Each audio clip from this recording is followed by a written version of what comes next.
আসসালামু আলাইকুম দর্শক। সাম্প্রতিক বাংলাদেশের নানা বিষয় নিয়ে আজকে আমাদের সঙ্গে আলোচনায় আছেন রাজনৈতিক বিশ্লেষক। নমস্কার, আমি তরুণ ঘোষ।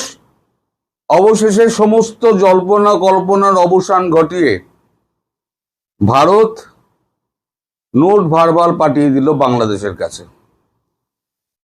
আজকে দুপুর 12টা 40-এ, একদম সময় ধরে বলছি, দুপুর 12টা 40-এ এই নোট ভারবাল গিয়ে পৌঁছেছে বাংলাদেশ সরকারের হাতে এবং তাতে দেখা হয়েছে 22, 23, 24 আগস্টের মধ্যে যদি তারেক রহমান দিল্লি পৌঁছান তাহলে আমাদের প্রধানমন্ত্রী নরেন্দ্র মোদীর সঙ্গে দেখা হবে। আদারওয়াইজ এই বছর নরেন্দ্র মোদী যতটা ব্যস্ত আছেন আর উনি সময় দিতে পারবেন বলে আশা করা যাচ্ছে না। অর্থাৎ পুরো সিল মেরে দিল ভারত, যে 3 দিন টাইম, 72 ঘন্টা তোমায় 3টে দিনের 72 ঘন্টা দিলাম। এই 72 ঘন্টার মধ্যে তোমরা যে কোনো একটা দিন আসতে পারো। দিনও মেনশন করে দেওয়া হয়েছে, মানে তারিখ মেনশন করে দেওয়া হয়েছে 22, 23, 24। তার আগে 21 তারিখ অবধি উনি বাবার ব্যস্ত থাকবেন, আর সেটাও হবে আধা ঘন্টার জন্য। বৈঠকটি হবে আধা ঘন্টার জন্য, সেটাও মেনশন করা আছে। এই যে আমি বরাবরই বলছিলাম না, কোনো হয়নি, বাজে কথা রটনা হচ্ছে যে হ্যাঁ এই হচ্ছে, ওই হচ্ছে, সেই হচ্ছে। আসলে কিছুই হচ্ছে না। ভারত তার অবস্থানে পুরো আগের মতোই অবস্থানে ছিল, যে এলে কথা হবে, না এলে কথা হবে না। এবং নোট অফ ভারবালে একটা জিনিস পরিষ্কার করে বলে দেওয়া হয়েছে যে বন্দি প্রত্যার্পণ চুক্তি অনুসারে দেখতে গেলে 13 ধারা উপধারা 1 সেখানে পরিষ্কার বলা আছে যে মিলিটারি কোর্ট, ক্যামেরা ট্রায়াল এবং যদি মানে সেক্ষেত্রে কোনো রকম মৃত্যুদণ্ডের ব্যাপার থাকে এবং আইন বহির্ভূতভাবে যদি বিচার করা হয়, তাহলে ভারতবর্ষ বৃহৎ গণতান্ত্রিক রাষ্ট্র হিসেবে কোনো বন্দীকে প্রত্যর্পণ করবে না। আর শেখ হাসিনা তো বন্দী নয়। আরও একটা কথা উল্লেখ করা হয়েছে, সেটা হচ্ছে হাদি প্রসঙ্গ। হাদি প্রসঙ্গে যেটা দেওয়া হয়েছিল যে হাদির আমাদের হত্যাকারীদের আমাদের হাতে দিন। নোট ভারবালে এটা লেখা হয়েছে যে হাদিকে যে হত্যাকারীদের জিজ্ঞাসাবাদ করে বেশ কিছু নামী রাজনীতিবিদের, বাংলাদেশের রাজনীতিবিদের নাম জানা গিয়েছে। তাদের কি রোল, কি ছিল, কারা কাজে লাগিয়েছিল, সেগুলো এখনো জিজ্ঞাসাবাদ পর্ব চলছে। এই যতক্ষণ না পর্যন্ত এইগুলো পুরো মিটবে ততক্ষণ পর্যন্ত হাদির খুনিদেরও প্রত্যর্পণ করা হবে না। অর্থাৎ দুটি বিষয় পরিষ্কার জানিয়ে দেওয়া হলো। এক হচ্ছে তারেক রহমানের 22, 23, 24-এ এলে এসো, না এলে পরে তোমার গঙ্গা তিস্তা জলবন্টন চুক্তি জলে গেল, আর ভবিষ্যতের ব্যবসাগুলো জলে গেল। আর 2 নম্বর হচ্ছে হাদির হত্যাকারীদের এখনই আপনারা পাচ্ছেন না। এদিকে এই খবর পাওয়ার সঙ্গে সঙ্গে তড়িঘড়ি না খলিলুর রহমানের অবস্থা তো আগেই আপনাদের বলেছি আগের ভিডিওতে, না খলিলুর রহমান, না ওই যে আপনাদের আরেকজন উপদেষ্টা আছে তিনি, না শামা ওবায়েদ, কেউ না, নতুন একজন মুখপাত্র, তার নাম হচ্ছে KM শহীদুল হক। সে, তাকে দিয়ে বলানো হয়েছে যে এখনো পর্যন্ত ভারতে যাওয়ার মতো, তারেকের যাওয়ার মতো পরিবেশ সৃষ্টি হয়নি। অর্থাৎ ভারতে আসবে না তারেক রহমান। কিসের অনুকূল পরিস্থিতি? পৃথিবীর সব নেতা আসছে, তারেক রহমান কে এমন হনু তিনি আসতে পারবেন না? আমি বলেছি না, মোদি ভয়, সার্জিও গোরের ভয়, এলে একবার টুটি চিপে ধরবে, তাই উনি কখনোই আসবেন না। তাতে দেশ জল পাক বা না পাক, খাবার পাক বা না পাক, ডিজেল তেল যা পাক না পাক, তারেক রহমানের বাংলাদেশের কিছু যায় আসে না। বাংলাদেশের মানুষের ভোগান্তি আরো বাড়লো। এরপরে আরও একটা খবর আছে, সেটা হচ্ছে সারা কুক, তিনি আজকে আমাদের দীনেশ ত্রিবেদীর সঙ্গে দেখা করেন। প্রায় 1.5 ঘন্টা মতো তাদের মধ্যে কথাবার্তা হয়। এই লাঞ্চ ওখানে করেছেন উনি, 1.5 ঘন্টা মতো কথাবার্তা হয়েছে। কি কথাবার্তা হয়েছে তা জানা যায়নি। আর এই সারা কুকি কিন্তু নির্বাচনের আগে দিল্লি এসে 7 দিন পড়েছিলেন, যাতে ভারতবর্ষ জামাতের সঙ্গে একটু বোঝাপড়া করে নেয়। এই সারা কুক হচ্ছে জামাতের একটা মানে সমর্থনকারী। তা এখন মানে ওই যে আমাদের ট্রেড ডিল হওয়ার পর MI6 নিজেদের পাটা কিছুটা তুলেছে বাংলাদেশ থেকে। এখন যেটা ঠিক হয়েছে, আমেরিকা, ফ্রান্স, ব্রিটেন এবং ভারত, এই 4টে রাষ্ট্র মিলে সুরক্ষার ব্যবস্থা এবং শেখ হাসিনার প্রত্যাবর্তনের ব্যবস্থা করবেন। প্রত্যর্পণ নয়, কিন্তু প্রত্যাবর্তনের ব্যবস্থা হবে। এবং এটাও ইঙ্গিত দেওয়া হয়েছে যে এই বিমস্টেক এবং ব্রিক্সের সম্মেলন মিটে যাওয়ার পর এই সরকারের গদি যাবে। আজকে তারিখ দিয়ে আপনারা লিখে রাখতে পারেন, এই সরকারের একদম ক্লক ইজ টিকিং, যাকে বলে ডেজ আর নাম্বার, যেভাবেই বলেন না কেন, তারেক রহমান সরকারের ইতি পড়ে যাচ্ছে। আর আমার কথা যেটা বলেছিলাম, তাকে লন্ডনের টিকিট কাটার জন্য লন্ডনের টিকিট আপাতত কাটার ব্যবস্থা ওনাকে করতে হবে, সেটা জোর করে হোক, আর নইলে পরে শেখ হাসিনার হাতে পড়েই হোক। এইবার কথা হচ্ছে, শেখ হাসিনা ফিরে গিয়ে তিনি নির্বাচনে লড়বেন, যদি জামাতি যদি পড়ে যায়, সরকারি যদি পড়ে যায়, প্রধানমন্ত্রী যদি পালিয়ে যায় এবং হুড়ুড় করে যদি কিছু একটা অঘটন ঘটে যায়, অঘটন মানে বড় রকমের অঘটন, যেটার ইঙ্গিত আমি বহুদিন ধরে বলছিলাম, অঘটন যদি ঘটে যায়, তাহলে পরে এই সরকারের কেউ আর দেশে থাকবে না। সেক্ষেত্রে সরকার পড়ে যাবে। সরকার পড়ে গেলে একটা রাষ্ট্রপতির হাতে একটা অন্তর্বর্তী সরকার থাকবে, তারপর একটা নির্বাচন হবে এবং যে জিতবেন, যদি বিএনপি জেতে বিএনপি জিতবে, তারেক রহমান ছাড়া যদি বিএনপি জেতে তাহলে বিএনপি জিতবে, আর না হলে পরে শেখ হাসিনা জিততে পারে, শেখ হাসিনা জিতবেন, তিনি প্রধানমন্ত্রী হবেন। এটা মানে 2027-এর জানুয়ারি ফেব্রুয়ারির মধ্যে কমপ্লিট হয়ে যাবে। এতদিন ধরে এই যে ভারতে আসা নিয়ে এত কথাবার্তা, আর বারবার আমি কাউন্টার করে যাচ্ছি, না এরকম কোনো কথা হয়নি। আলটিমেটলি এই নোট অফ ভার্বাল কিন্তু আজকে একদম পরিষ্কার করে দিল যে ভারতবর্ষ আগে কোনো রকম কথা বলেনি, এবার একদম চূড়ান্ত ডেট ঠিক করে দিয়ে জানিয়ে দিল যে এর মধ্যে এলে বাবা এসো, না এলে তুমি তোমার মতো থাকো, আমরা আমাদের মতো থাকবো, আমরা বুঝে নেবো। আর শেখ হাসিনার দেশে ফিরে যাওয়ার ব্যাপারটুকু 4টে দেশ মিলে, আমি আগেও বলেছিলাম, ফ্রান্সের মধ্যে রয়েছে, ইউকেটা নতুন ঢুকলো, ফ্রান্স, আমেরিকা, ভারত, 3জন একসঙ্গে আছে, রাশিয়া আছে। চীন আপত্তিও করেনি, চীন কোনো সরকারিভাবে বিবৃতিও দেয়নি, সেটাও আমি আপনাদের বলেছিলাম। তাহলে ব্যাপারটা কি দাঁড়ালো, যে 3টে ডেট, এলে এসো, না এলে বরাবরের মধ্যে বিদায় হও। সারা কুক তিনি এখন পাল্টি খেয়েছেন, জামাতের দিক দিয়ে এসে পাল্টি খেয়ে তিনি এখন মানে সরকারের কথা শুনছেন, অর্থাৎ ব্রিটেনের কথা শুনছেন।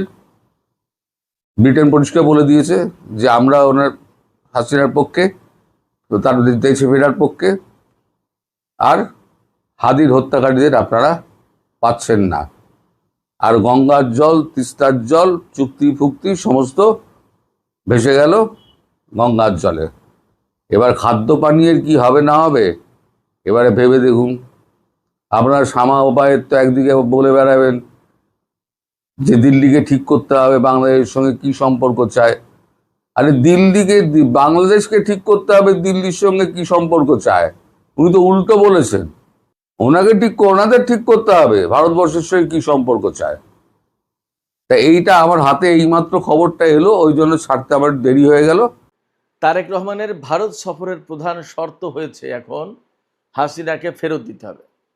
বাংলাদেশের পক্ষ থেকে ভারতকে একদম পরিষ্কার করে জানিয়ে দেওয়া হয়েছে, হাসিনাকে ফেরত না দিলে বাংলাদেশের প্রধানমন্ত্রী জনাব তারেক রহমান ভারত সফরে যাবেন না। এই অবস্থায় এখন বল কিন্তু ভারতের কোর্টে। ভারত কি করবে? ভারত গত কিছুদিন ধরে যথেষ্ট ডিপ্লোম্যাটিক দৌড়ঝাঁপ করেছে, অনেক কূটনৈতিক চেষ্টা প্রচেষ্টা চালিয়েছে। বাংলাদেশ কিন্তু খানিকটা এগিয়ে ছিল, তাতে পানি ঢেলে দিয়েছে কিন্তু একটি ঘটনা। কি সেই ঘটনা? এবং বাংলাদেশের সরকারের যে দাবি, সেই দাবি কি ভারত পূরণ করতে পারবে? এবং কেন ভারত পূরণ করতে পারবে না, হাসিনাকে ফেরত দিতে পারবে না? বাধা কোথায়? ভারত আটকা কোথায়? সুপ্রিয় দর্শক, আসসালামু আলাইকুম। আপনাদের সবাইকে টক উইথ সিরাজ ইনসাইটের আজকের আলোচনায় আমন্ত্রণ জানাচ্ছি। আপনাদের সঙ্গে আছি আমি সিরাজুল ইসলাম। এতক্ষণ যে বিষয়গুলো নিয়ে কথা বললাম, এই বিষয়গুলো নিয়েই মূলত এখন বিস্তারিত আলোচনা করব এবং এই আলোচনার ভেতর দিয়ে একটা বিষয় পরিষ্কার হবে আগামী দিনগুলোতে ভারতের সাথে বাংলাদেশের সম্পর্ক আসলে কি হতে যাচ্ছে এবং আমাদের দ্বিপক্ষীয় যে সমস্ত সমস্যা রয়েছে তার সমাধানের সম্ভাবনা কতটা, এই সমস্ত বিষয়গুলো পরিষ্কার হবে। আশা করি ভিডিও ভালো লাগবে এবং আপনারা শেষ পর্যন্ত সঙ্গে থাকবেন। আর যদি ভিডিও ভালো লাগে তাহলে লাইক কমেন্ট শেয়ার করবেন এবং চ্যানেলটি সাবস্ক্রাইব করে সাথেই থাকবেন। দর্শক, চলুন আমরা বিস্তারিত আলোচনা করি। একেবারে শুরুতেই মূল যে বক্তব্য সেটি হচ্ছে এই যে আপনারা সবাই জানেন ভারতের পক্ষ থেকে বাংলাদেশের প্রধানমন্ত্রী তারেক রহমানকে ভারত সফরের আমন্ত্রণ জানানো হয়েছে দুই রকমের। একটা হচ্ছে নির্বাচনের পরপরই বাংলাদেশের প্রধানমন্ত্রীকে ভারত সফরের আমন্ত্রণ জানানো হয়েছে ভারতের পক্ষ থেকে, আর আরেকটা আমন্ত্রণ জানানো হয়েছে ভারতে ব্রিক্স শীর্ষ সম্মেলন অনুষ্ঠিত হবে, সেখানে বিমস্টেকের চেয়ারম্যান হিসেবে বাংলাদেশের প্রধানমন্ত্রীকে আমন্ত্রণ জানানো হয়েছে, কিন্তু সেখানে বাংলাদেশের প্রধানমন্ত্রী হিসেবে আমন্ত্রণ জানানো হয়নি।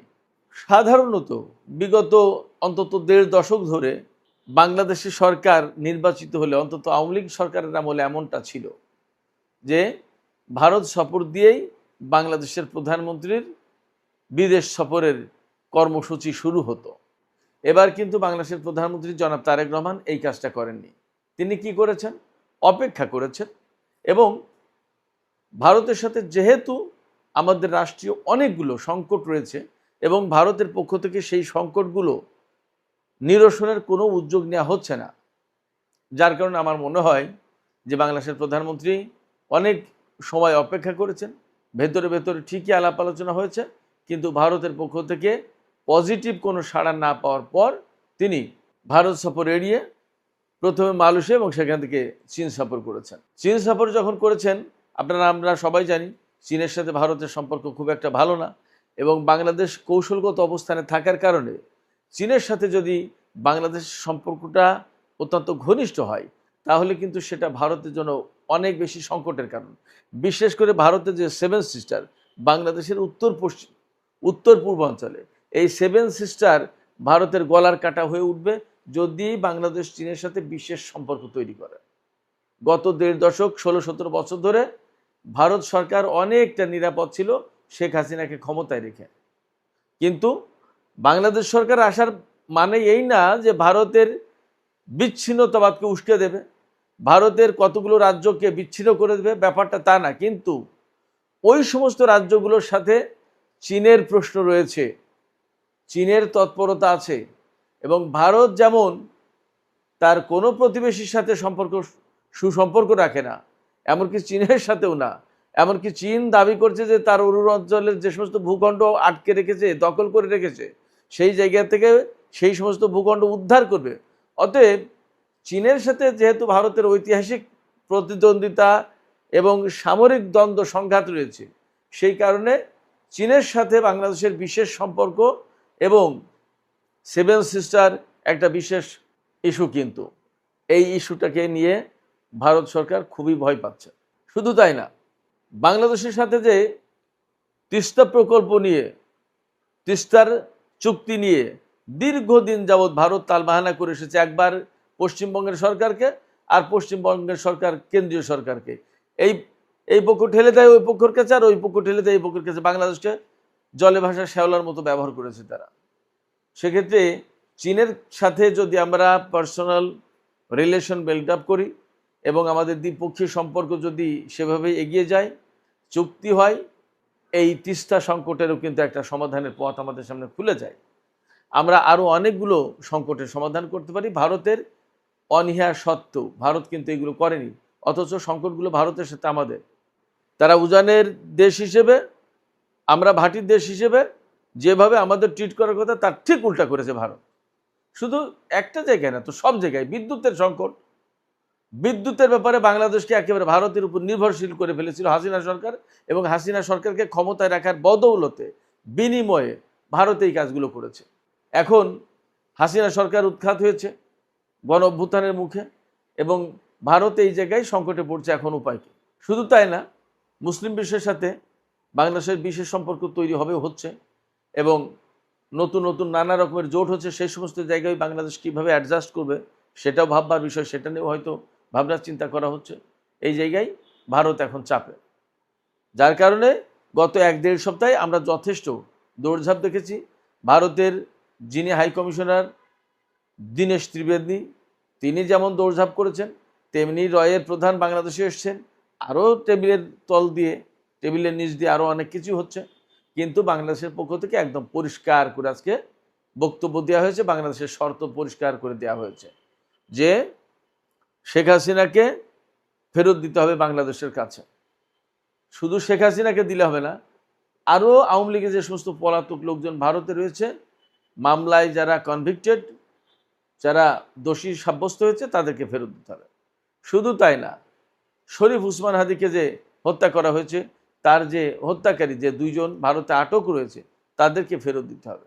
এরকম বেশ কিছু শর্ত সরায় দেওয়া হয়েছে। এই শর্তগুলো যদি পূরণ করে, এবং বাংলাদেশের পক্ষ থেকে একদম পরিষ্কার করে বলা হয়েছে যে বাংলাদেশের প্রধানমন্ত্রী ভারত সফরে যাবেন, তার জন্য উপযুক্ত এবং সুন্দর পরিবেশ নিশ্চিত করতে হবে।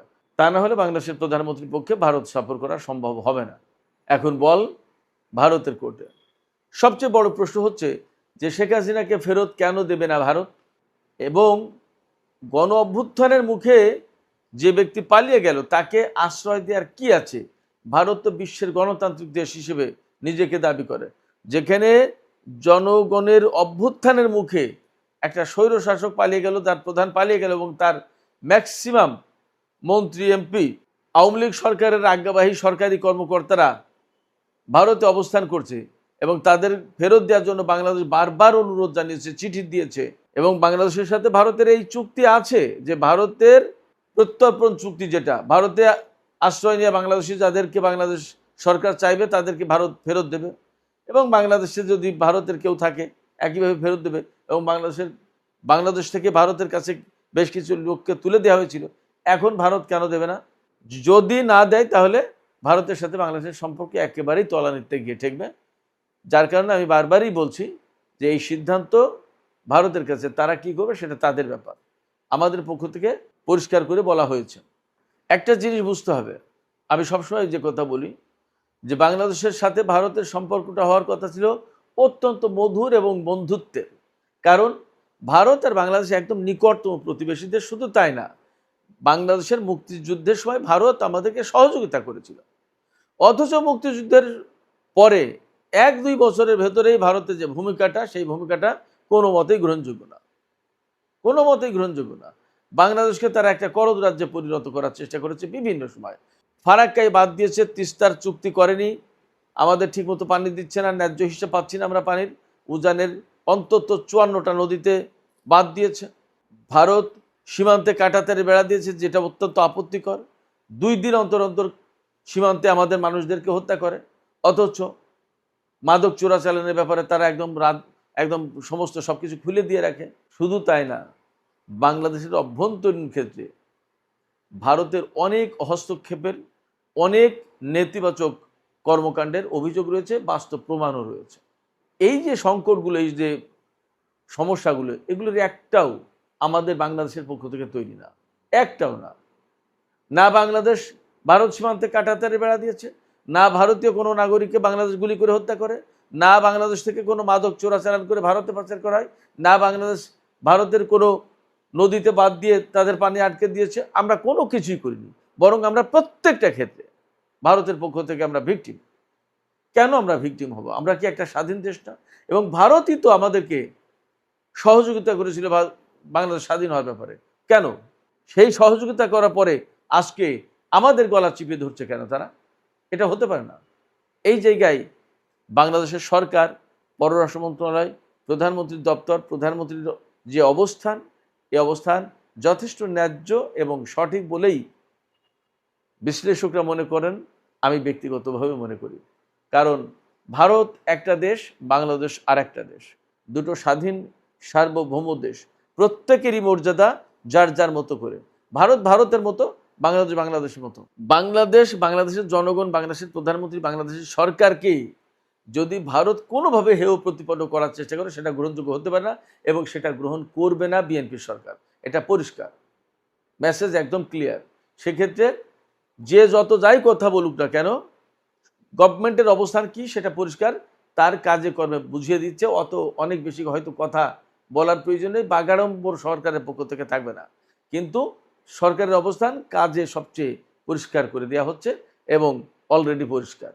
শেখ হাসিনার বিরুদ্ধে 24-এর গণ আন্দোলনে প্রায় 1,500 মানুষ হত্যার অভিযোগ রয়েছে তার সরকারের বিরুদ্ধে। তার প্রত্যক্ষ মদদের নির্দেশে এবং নির্দেশনায় এই হত্যাকাণ্ড ঘটেছে এবং তার বিরুদ্ধে মানবতা বিরোধী অপরাধের রায় রয়েছে এবং তার বিরুদ্ধে মৃত্যুদণ্ড কার্যকর হওয়ার রায় রয়েছে। এইরকম একজন কনভিক্টেড ব্যক্তিকে ভারত ফেরত না দিয়ে বাংলাদেশের এত অনুরোধ, এত চিঠি, এত কূটনৈতিক তৎপরতা, সমস্ত সব কিছুর জবাবে একটাই বলছে যে আমরা পর্যালোচনা করে দেখছি। এই বিষয়টা পর্যালোচনা করে দেখতে কত বছর লাগবে এবং এত পর্যালোচনা করার কি আছে? আমরা একজন ওয়ান্টেড ব্যক্তিকে চেয়েছি, প্রত্যর্পণ চুক্তি আছে 2013 সালে সই হওয়া, সেই চুক্তি অনুযায়ী বাংলাদেশ সরকারের কাছে দিয়ে দেবে, ব্যাস শেষ। আমরা তো শেখ হাসিনাকে বাংলাদেশে এনে সাথে সাথে যে কেউ তার উপরে অত্যাচার নির্যাতন চালাবে, তাকে হত্যা করবে, তাকে মৃত্যুদণ্ড দেবে, ব্যাপারটা তো তা না। এখানে আইন আছে, আদালত আছে, সরকার আছে, সমস্ত সবকিছু স্বাভাবিক প্রক্রিয়ায় এগিয়ে যাবে। তাতে যদি তিনি পরিষ্কার নির্দোষ হন, তিনি বের হয়ে যাবেন। তিনি যদি দোষী সাব্যস্ত হন, যে শাস্তি আছে সেই শাস্তির ব্যবস্থাই হয়তো করা হবে, কিন্তু তাকে তো ব্যক্তিগত ক্ষোভের কারণে তাকে তো রোষানলে ফেলা হচ্ছে। এই জায়গায় ভারত সরকারের কাছেই বাংলাদেশ সরকার পরিষ্কার শর্ত দিয়েছে। এখন শর্তগুলো ভারতের পক্ষ থেকে পরিষ্কার করতে হবে, পালন করতে হবে। যদি তা না করে, আমি মনে করি ভারত এবং বাংলাদেশের সম্পর্ক অনেক বেশি তলানিতে চলে যাবে। এখন হাসিনা, আওয়ামী লীগ এবং শেখ পরিবার, এই তিনটা জায়গায় ভারতের যত স্বার্থ, কেন সেই স্বার্থ বাংলাদেশ সরকারের সাথে, বাংলাদেশের জনগণের সাথে এবং বাংলাদেশ রাষ্ট্র হিসেবে রাষ্ট্রের কাছে কেন থাকবে না? তার মানে কি ভারতের এই চাওয়া পাওয়াগুলো, এই স্বার্থগুলো কি বৈধ না এবং গ্রহণযোগ্য না? নিশ্চয়ই সেখানে কিন্তু আছে এবং আমরা তো তা জানি। অনেকগুলো নির্বাচনে, বিগত বেশ কয়েকটা নির্বাচনে ভারত সরকার একেবারে আওয়ামী লীগকে ক্ষমতায় বসিয়ে দেওয়ার সমস্ত কাজ তারা নিজ হাতে আঞ্জাম দিয়েছে, তারা নিজ হাতে ব্যবস্থা করেছে। একটা দেশ আর একটা দেশের ভেতরে এর চেয়ে আর কি হস্তক্ষেপ করতে পারে? ভারতের অবস্থান তাদের অবশ্যই পর্যালোচনা করা উচিত, তারা কি করছে এবং কি করা উচিত প্রতিবেশীর সাথে। বাংলাদেশ তো ভারতকে শত্রু মনে করে না, বাংলাদেশ তো ভারতকে বন্ধুই মনে করতে চায়, কিন্তু তাদের আচরণগুলো কি? তারা বলে মুখে একটা, করে আর একটা। এই দ্বিচারিতা তো গ্রহণযোগ্য না। এটা বাংলাদেশ সরকার গ্রহণ করতে পারে না, বাংলাদেশের জনগণ গ্রহণ করবে না, করছে না। এবং করছে না বলেই 24-এর গণ আন্দোলনের সময় স্লোগান উঠেছিল, দিল্লি না ঢাকা, ঢাকা ঢাকা। ভারতকে বুঝতে হবে, মেসেজগুলো ক্লিয়ার। সুপ্রিয় দর্শক, আজকের আলোচনা এখানে শেষ করতে চাইছি। আলোচনা শেষের আগে আপনাদের কাছে মতামত জানতে চাই। ভারত সফরের ব্যাপারে বাংলাদেশের সরকারের পক্ষ থেকে একদম সুস্পষ্ট বার্তা দেওয়া হয়েছে। উপযুক্ত পরিবেশ তৈরি না করলে এবং শেখ হাসিনাকে ফেরত না দিলে বাংলাদেশের প্রধানমন্ত্রী ভারত সফরে যাবেন না। আপনারা সরকারের এই অবস্থানকে কিভাবে দেখছেন? আপনাদের মতামত কমেন্টে জানাতে পারেন। আর ভিডিও ভালো লাগলে লাইক কমেন্ট শেয়ার করবেন এবং চ্যানেলটি সাবস্ক্রাইব করে প্লিজ সাথেই থাকবেন। আর আপনাদের সবাইকে অনেক অনেক ধন্যবাদ জানিয়ে আজকের আলোচনা এখানেই শেষ করছি। আপনারা সবাই অনেক ভালো থাকুন। আল্লাহ হাফেজ।